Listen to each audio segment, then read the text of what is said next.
This is the most insane thing I have ever seen, will see, and it will never end. This is a civics poll showing the national economy's current condition. Right now, this polling represents how Democrats feel about the economy. Did I say national election? National economy, current condition. 49% of Democratic voters believe the economy is fairly good. Fairly good.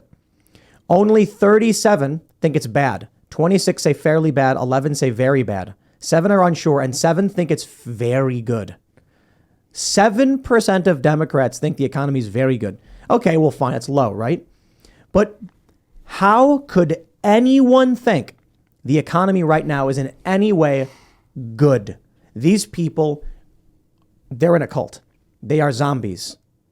There's no way you go to the grocery store and there's no eggs and there's no milk and you're like, everything's great. It's the kind of poll I wish that they did some follow-up questions on. Like, what markers are you using to say it's fairly good? Well, take a look at this. Republicans, you've got only 4% of Republicans saying fairly good. Less than 1% say very good. 68% say very bad. And they are objectively correct. That a carton of eggs is $6.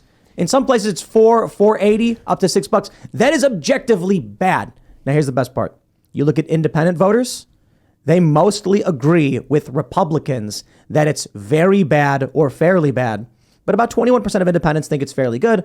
That's because around 21% of independents probably lean Democrat. But my point with this is consistently we see the voter base that Republicans need to win side with Republicans in their worldview. And that's good news. The bad news is Democrats are deranged completely.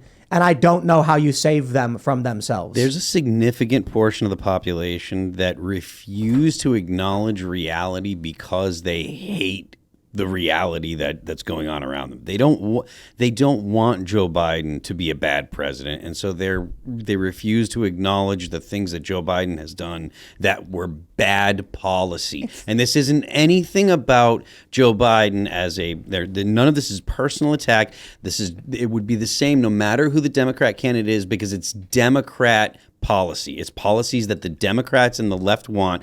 Joe Biden is a rubber stamp. The man is empty as it gets because he's barely awake when he's doing things at work. So it's just that the left does not want to admit that the policies are not working. You can't have DAs release criminals after they've been arrested and expect them to not continue to commit crime. You cannot endlessly print money and expect there to be no inflation. These things are not under the control of human beings. Like, no government has ever been able to control these types of things. It's ridiculous.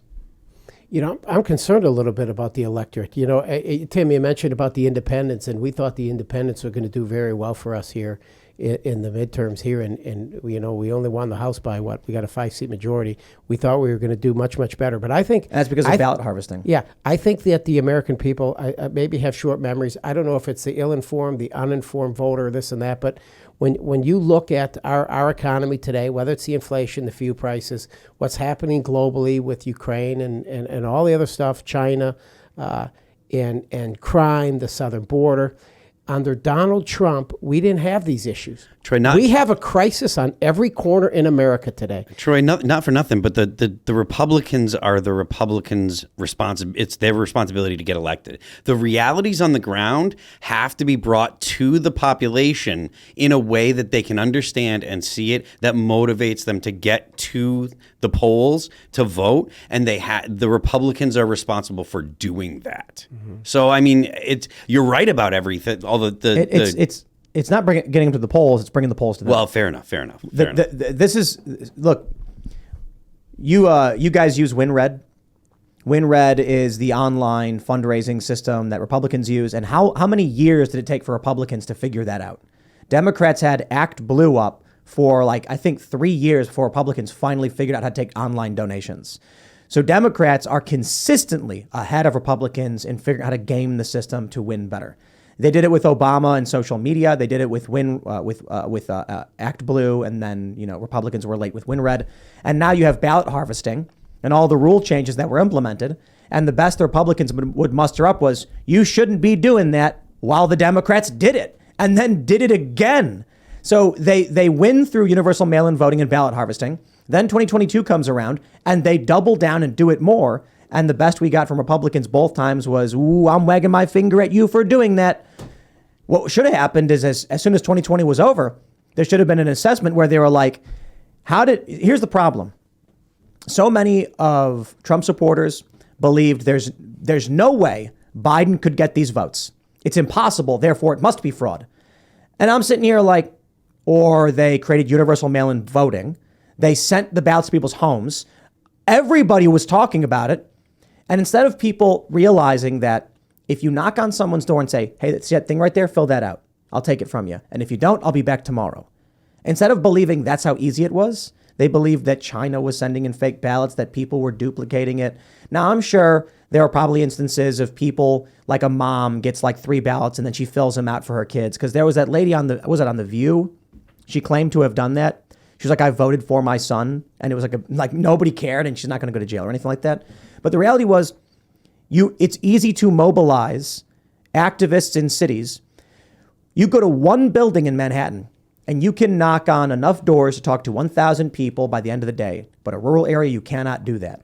And so not only were Republicans not focused on ballot collection, harvesting, and chasing, but they didn't even realize that before this, ground game in cities is easier. So moving into 2024, I think Trump said this. We're going to become a ballot harvesting powerhouse.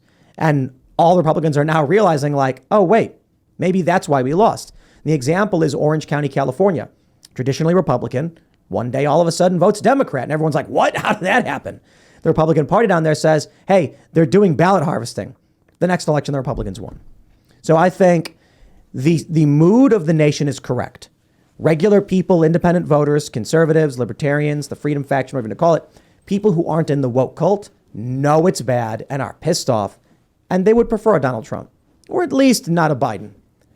But with ballot harvesting, you got people who are in their apartment sitting there playing video games. Knock comes on their door and they're like, look, man, I don't know anything about that politics stuff. And they'll go, well, why don't you fill that out right there? It's like, all right, what do? I just sign it? There you go, man. Have a good day. That works. So if Republicans get on that, it's going to go back to normal. It's infuriating that that's legal, but if that's what we have to do, that's what you have to do. 26 states, I think it's legal. Yeah. Some states have specific restrictions on how you do it. Unbelievable. But I think there's like 13 states where you can just knock on doors and take ballots.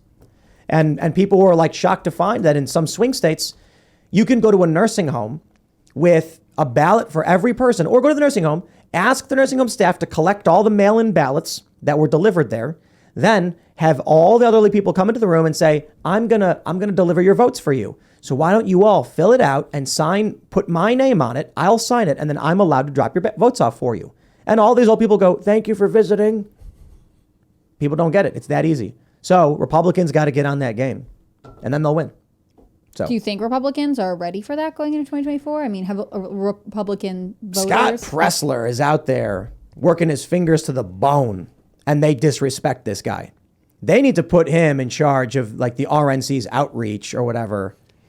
Get him on this program. He'll take care of it for all of you guys. Is that what the issue was with Kerry Lake? I don't know if that was the issue with Kerry Lake. I think Kerry Lake was saying that a lot of these polling locations that were mostly in areas where it was strongly conservative Republican, had issues either with the voting machines, or they were running out of paper, or had issues with the ballots. So I think it's a multifaceted. It's all sorts of issues. The Democrats have been better at it. I think the Democrats have become very good at cheating. And that's what they do. They cheat. I'm not saying that we got to get better at cheating, but we have to get some integrity back into our electoral process, our process of elections. And I think it would be very simple. We should just have one day. There's no reason we need to have 2-3 weeks. I agree. We should have one day of voting. And as Afghanistan, you put the little ink on the finger and you put it on the ballot. It stayed there for 3 days. We know if you voted before, you can't bring a different finger back. And I just think we got to cut it down to one day and paper ballots. Get rid of the machines, paper ballots, one day, make it a national holiday. Yeah, Agreed. France can do it. These other countries do it. What was it like France? They have like a glass box, and you walk up and put it in. There's people watching from different parties, and they watch it all happen. It's that simple. Yeah. But I agree with you. The Democrats are very, very good at cheating, and Republicans suck at it. But let's define what cheating is. They go to the state legislatures and they change the rules to favor themselves. They implement universal mail-in voting to favor themselves. All of these things were done through a legal process. Now, in many instances, these processes were challenged, and their allies in the court said, no, everything's fine. Thanks for watching this clip from the Timcast IRL podcast. Hang out with us live Monday through Friday at 8 p.m. and become a member over at timcast.com for uncensored, members-only shows exclusive. Thanks for hanging out, and we'll see you all next time.